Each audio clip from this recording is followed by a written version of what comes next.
అందరికీ నమస్కారం. Welcome to icon politics. నమస్కారం అడిస్మిల్ గారు. నమస్కారం అండి. సార్, ఆ, స్వయం స్వయంగా ప్రకటించుకున్న మేధావులు, ఆ, అందులో ఒకరు ఈయన ఎవరు, ప్రొఫెసర్ నాగేశ్వరరావు గారు. ఆయన ఆ, ఎప్పుడు చూసినా చంద్రబాబు నాయుడు గారిని ఏదో విధంగా విమర్శించాలని చెప్పి చూస్తూ ఉంటారు. ఆయనకి జగన్ గారు చేసిన ఇసుక పాలసీ కానీ మద్యం పాలసీ కానీ అలాంటివి ఎప్పుడు కనిపించవు. కానీ చంద్రబాబు నాయుడు గారు లేదంటే కూటమి ప్రకటించిన మేనిఫెస్టో మీద మాత్రం విమర్శలు చూపిస్తూనే ఉంటారు. విమర్శించడం మంచిదే, కానీ అది అందరి మీద విమర్శించాలి. కేవలం చంద్రబాబు నాయుడు గారిని మాత్రమే విమర్శించడం అనేది ఎలా చూడాలంటారు? ఈ మేధావులు ఎప్పుడు మారుతారంటారు? మీ విశ్లేషణ చెప్పండి సార్. అంటే మనం ఇంకొకళ్ళు విశ్లేషించిన దాన్ని, ఇంకొకళ్ళ అభిప్రాయాన్ని మనకు నచ్చకపోయినా నచ్చినా ఆ అభిప్రాయాన్ని గౌరవించాలండి. ఒకటి, వాళ్ళకి ఏం తోచిందో వాళ్ళ మనసులో ఉన్న భావం బయట పెట్టారు, చెప్పారు. ఇక్కడ ఆయనకి ఆయన ఒక ఇన్ఫ్లుయెన్సర్ గా ఉన్నారు, అది వాస్తవం. జనాలు ఆసక్తిగా వింటారు ఆయన ఏం చెప్పిన. దాంతో ఆయన అభిప్రాయాన్ని ఆయన అంతరంగంలో ఏముందో అది కొంచెం ఎవరో ఒకళ్ళ మీద ఎంతో కొంత ప్రేమ ఉండటం, ఆ రకంగా చెప్తారు. ఇక్కడ సపోజు ఆయన టీడీపీ కూటమి మేనిఫెస్టో మీద ఆయన వ్యాఖ్యలు, జగన్మోహన్ రెడ్డి మళ్ళీ వస్తాడు అన్నట్టుగా ఆయన చెప్పిన విశ్లేషణ నేను చూశానంట. అయితే ఇక్కడ ఎవరు ఎటువైపు ఉన్నారనేటువంటిది ప్రజలు గమనిస్తున్నారు. ప్రజలు ఆల్రెడీ జగన్మోహన్ రెడ్డి ద్వారా ప్రజాకంటక పాలన చవి చూశారు. ఒక అరాచకము, అవినీతి, చట్ట రాజ్యాంగ ఉల్లంఘన, కోర్టు ఆదేశాలు బేఖాతరు, అభివృద్ధి శూన్యం, పట్టపగల దోపిడీ, మద్యం పాలసీలు పచ్చి మోసం, రాజధాని విషయంలో వంచన, ఇలాగ అనేక అంశాలు. వీటి మీద మాట్లాడకుండా జగన్ భలే అందంగా ఉన్నాడో, భూమికి జాన్ ఉన్న 6 అడుగులు పొడుగున్నాడో, అతనే మళ్ళీ వస్తాడంటే ఎవరి మీద ఎక్కుతానికి వస్తాడండి? ఎవరు ఎక్కించుకుంటారు మీద? అప్పుడు ఏమవుద్దంటే, ప్రజాభిప్రాయానికి వ్యతిరేకంగా ఎవడు మాట్లాడినాడు, ఎంత తోపు తురుము అధ్యాపకుడు లేకపోతే పెద్ద మహాశయుడు, ఉపన్యాసకులు ఎవడైనా కానీ వాళ్ళని జనం ఈసడించుకుంటారు, చేదరించుకుంటారు. అయితే ఇక్కడ ఈ సమాజంలో వాళ్ళు ఇన్ఫ్లుయెన్సర్స్ గా ఉన్నప్పుడు, వాళ్ళ మాట 10 మంది ఆలకిస్తున్నప్పుడు సామాజిక బాధ్యత ఉంది. నువ్వు స్టాండ్ తీసుకో, తప్పలేదు, స్టాండ్ తీసుకో. ధర్మం వైపా, అధర్మం వైపా, నీతి వైపా, అవినీతి వైపా, ప్రజల వైపా, క్రూరుడైన పాలకుడి వైపా. ఇది గమనిస్తారు ప్రజలు, ఖచ్చితంగా గమనిస్తారు. ఇక్కడ మన వ్యక్తిగత స్వార్థం ఉన్న అభిమానం ఉంటుంది. నేను ఓపెన్ గా చెప్తున్నాను, చంద్రబాబు నాయుడు గారి పరిపాలనలో ప్రజలు ఎప్పుడు కూడా పీడించబడలేదు. ఆయన అందరి వాడిగా మిగిలాడు. ఇక్కడ కులం, మతం, ప్రాంతం, పార్టీలు, రాజకీయ పార్టీలు అత్యధికంగా మాట్లాడుకుంటే ఆయన ఎవరినన్నా దూషించడానికి కానీ, అసభ్యంగా మాట్లాడడానికి కానీ ఆయన మాట్లాడి వాళ్ళ పార్టీ వాళ్ళు మాట్లాడినవాడు. అడ్డగోలుగా చట్ట రాజ్యాంగ వ్యతిరేకంగా ఉండడం, రూల్ ఆఫ్ లా పాటిస్తాడు. ఈ చాలామంది నాయకుడికి లక్షణాలు. అటువంటి వాడిని, అలాంటి వారి పట్ల మనం సానుకూలంగా ఉండడంలో తప్పే ఉంది.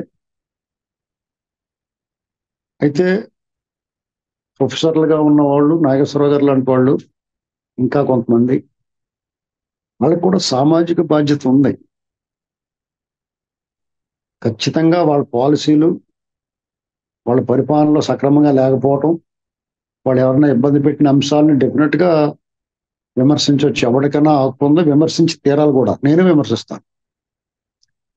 కానీ అమ్మాసనాడు అట్టట్లేదు, పొన్నన్నాడు బూరెట్టలేదు అన్నట్టుగా ఎప్పుడో జమానాలో జరిగిందని తీసుకొచ్చి ఇప్పుడు మాట్లాడడం చాలా తప్పు. కరెంట్ సిచ్యుయేషన్ ఇవాళ ప్రజల మెడ మీద కత్తి ఉంది. ప్రజాస్వామ్యం పరిహాసానికి గురవుతుంది. వీటి గురించి మాట్లాడాలి కదా. మేము మాట్లాడతలేదా? ప్రజాస్వామ్యానికి ప్రతిరోజు అత్యాచారం చేస్తున్నారు ఇక్కడ ఈ దేశంలో. మాట్లాడి తీరాలి, ఎందుకు మాట్లాడరు? గడికో పాలసీ తీసుకుంటా. ఇప్పుడు చాలా మంది మనం వన్ సైడ్ నాకు కూడా ముద్ర వేస్తారు, వేసుకునే ఉంటాయి, నేనేం బాధపడను. కానీ నేను మాట్లాడేది అబద్ధం అనేది కూడా చూసుకోవాలి కదా. వాస్తవ పరిస్థితులకి నేను దూరంగా మాట్లాడుతున్నాను, వాస్తవ పరిస్థితులకు అనుకూలంగా మాట్లాడుతున్నాను, వాస్తవ పరిస్థితులు ప్రతిఫలించేలా మాట్లాడుతున్నాను అంటే కూడా చూసుకోవాలా. మనం విజ్ఞప్తి చేయగలం ప్రొఫెసర్ నాగేశ్వరరావు గారికి, అంతగా మించి ఆయన మనం ఏమి డెనై చేయడం కానీ ఆయన విమర్శించడం కానీ చేయకూడదు.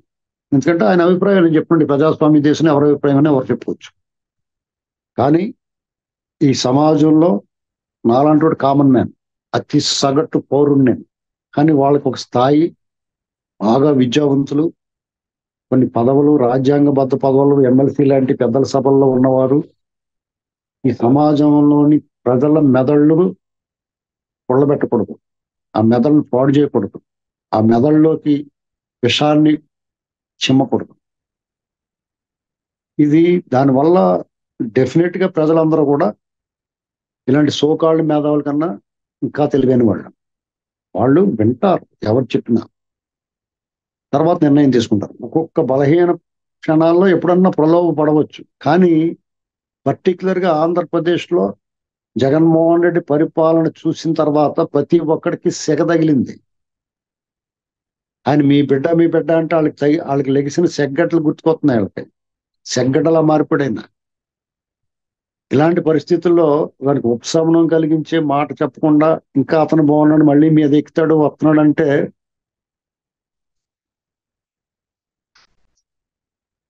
పెట్టుకోవాలి. కాబట్టి మనం వాళ్ళ మీద విమర్శలకు పోను నేను. జగన్మోహన్ రెడ్డి గారు మాత్రం డిజాస్టర్ ఆయన పరిపాలన. దానికి అనుకూలంగా ఇక్కడ గత ఎన్నికల ముందు జగన్మోహన్ రెడ్డి గారికి అన్ని కలిసి వచ్చినాయి. ప్రజల్లో ఒక రకంగా ఆయన పరిపాలన చూడలేదు కాబట్టి ఆయన బయట దీనంగా పెట్టుకుని ఏడుతో ఉన్న ముఖం చూశారు, జాలిగా పెట్టిన ముఖం చూశారు కాబట్టి ఏమోలే వాళ్ళ నాన్న చచ్చిపోయాడు, ఆ జనాన్ని చంపేశారు, వీళ్ళు ఏం చేసినా కానీ ఎవరో చంపేశారు అన్నట్టు వాళ్ళు నమ్మించగలిగారు. ఓడికత్తి కేసు ఇవన్నీ చూసి వాళ్ళ అమ్మ చెల్లి అందరూ వచ్చి మాట్లాడితే ఒక జాన్సన్ అడిగితే సరే చూద్దాంలే అన్నారు. తంది కాకపోతే క్యాషెట్ ఏది అన్నట్టు. అప్పుడు కూడా ఇలాంటి సోకాళ్ళ మేధావులు అందరూ కూడా ఆయనకు కూడా ఉన్నారు. ఇవాళ ఎవరు ఉన్నారండి? అప్పుడు కేసీఆర్ ఉన్నాడు, మోడీ గారు ఉన్నాడు, గవర్నర్ నరసింహన్ ఉన్నాడు, ఇంకా అనేక మంది ఇలాంటి వాళ్ళు అందరూ ఉన్నారు. పోయినోళ్ళు పోగా మేజువాణి బృందం మిగిలింది అన్నట్టుగా ఈ నాగేశ్వర్ గారు ఇంకా ఇలాంటి వాళ్ళు కొంతమంది మిగిలేరు ఆయన అంటాల. రేపు జూన్ 4 తర్వాత వీళ్ళు కూడా అంతర్ధానం అవుతారు. నేను అనేది ఏంటంటే వీళ్ళకి క్రెడిబిలిటీ ఉంది డెఫినెట్ గా. ఆ క్రెడిబిలిటీని ఊరికినే పోగొట్టుకుంటలేదు అనుకుంటున్నాను. దానికి తగిన ప్రతిఫలం లేకుండా ఉత్తిని ఎందుకు పెట్టుకుంటారని, లాభం లేకుండా ఎవడో ఏం చేయడు, మాలాంటి పిచ్చోళ్ళు తప్ప. అర్థమైందండి? అంటే ఉన్నదన్నట్టు చెప్పడానికి ప్రతిఫలం ఆశించక్కర్లేదు, లేనిదన్నట్టు చెప్పడానికి ఖచ్చితంగా ప్రతిఫలం లేకుండా చెప్పలేదు. ఇది సింపుల్ అంతే. ఇప్పుడు ఎండ వేడిగా ఉంటది, వర్షం వస్తే తడుస్తాం, శీతాకాలం చల్లగా ఉంటది. ఇది చెప్పడానికి అది ఉన్నదన్నట్టు వాతావరణం ఎలా ఉందో అలా చెప్తారు. దానికి ఏమి రెమ్యునరేషన్ ఉండదు. కానీ వేసంకాలం చాలా చల్లగా ఉంటది, 43 డిగ్రీలు ఉన్నా కానీ చక్కగా ఉంది, ఇలాంటి మాటలు మాట్లాడటానికి మాత్రం ఎంతో కొంత ఇత్తనే కానీ చెప్పలేదు. ఇది మాత్రం వాస్తవం. దాన్ని బట్టి ప్రజలు అర్థం చేసుకోవాలి. అందులోని ఈయనైతే ఊరికి ఏమీ చెప్పడం కూడా ఆయన బాడీ లాంగ్వేజ్ ఆయన మాట్లాడే తీరు ఇవన్నీ చూస్తుంటాయి. ఎందుకంటే అనేక వార్తలు వచ్చినాయి, విజయసాయి రెడ్డి గారు వాళ్ళు వీళ్ళ వేడుకల్లో గట్టా పాల్గొనడం. ఈయన పదే పదే జగన్మోహన్ రెడ్డి గారు ముఖం చూస్తే ఆంధ్రప్రదేశ్ ప్రజలు అసహించుకుని ముఖం చూడటానికి ఇష్టం లేక పారిపోతున్నారు మెజారిటీ, 70% మంది. అలాంటి పరిస్థితులు ఇంత భలే ఉన్నాడు, మళ్ళీ వస్తారంటే ఎవరి మీద ఎక్కుతాడు? మీ ఇంటికి తీసుకెళ్ళి పెట్టుకుంటా కావాలంటే. ఇంతకన్నా మనం ఏం చెప్పలేం, ఆయన విమర్శించండి అంతేండి. ధన్యవాదాలు సార్. చాలా చక్కగా చెప్పారు. అంటే మీరు ఒక అనలిస్ట్ అయ్యండి ఇంకొక అనలిస్ట్ని విమర్శించరని చెప్పేసి. బట్ అనలిస్టులు అనేవాళ్ళు ఎవరు చేసినా కానీ సరే తప్పు చేస్తే ఖచ్చితంగా విమర్శించాలి. కానీ ఒకరి మీదే స్వార్థంగా చేస్తున్నప్పుడు మాత్రం అలాంటి వాళ్ళని ఖచ్చితంగా ప్రజలు కూడా ఆలోచించుకొని అలాంటి వాళ్ళని వాళ్ళు చెప్పేది వినాలనో లేదో ఆలోచించుకోవాలి. ధన్యవాదాలు సార్.